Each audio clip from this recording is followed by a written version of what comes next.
హరే శ్రీనివాస. శ్రీకృష్ణుడి అనుగ్రహంతో 6 అధ్యాయాలు ముగించుకొని 7వ అధ్యాయంలోకి ప్రవేశించాము.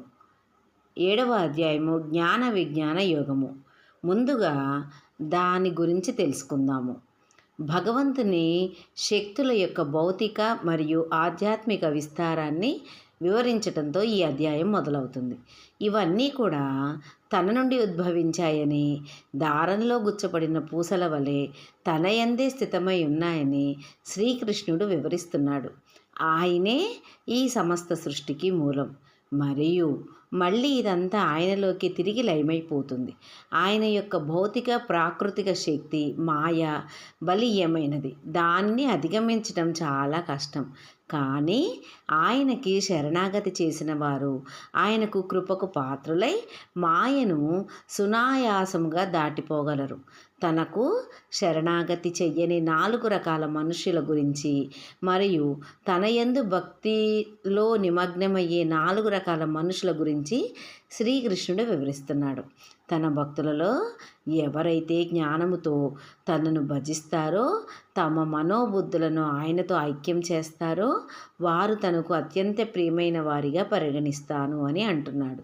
తమ బుద్ధి ప్రాపంచిక కోరికలతో కొట్టుకుపోయిన కొందరు దేవతలకు శరణాగతి చేస్తారు. కానీ ఈ దేవతలు కేవలం తాత్కాలిక భౌతిక ఫలాలను మాత్రమే ఇవ్వగలరు.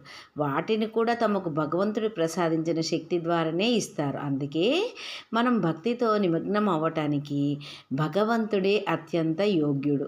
సర్వజ్ఞత, సర్వవ్యాపకత్వము మరియు సర్వశక్తిమతము వంటి దివ్య గుణములు కలిగి ఉండి తనే పరమ సత్యమని మరియు అంతిమ లక్ష్యమని శ్రీకృష్ణుడు ఒక్కానిస్తున్నాడు. కానీ ఆయన నిజ వ్యక్తిత్వం తన యోగమాయ శక్తి యొక్క తెరచే కప్పవేయబడి ఉంది. అందుకే తన యొక్క దివ్య మంగళ స్వరూపం యొక్క నిత్య శాశ్వతమైన స్వభావం అందరికీ తెలియదు. ఆయనను మనం ఆశ్రయిస్తే ఆయనే తన గురించి జ్ఞానాన్ని ప్రసాదిస్తాడు. మరియు ఆయనను తెలుసుకున్న తర్వాత మనకు కూడా ఆత్మజ్ఞానము మరియు కర్మక్షేత్రము గురించి జ్ఞానము అవగతమవుతుంది. ఈ అధ్యాయంలో భగవంతుడు సర్వము తనే అని తెలుసుకోమని చెప్తున్నాడు. జై శ్రీకృష్ణ.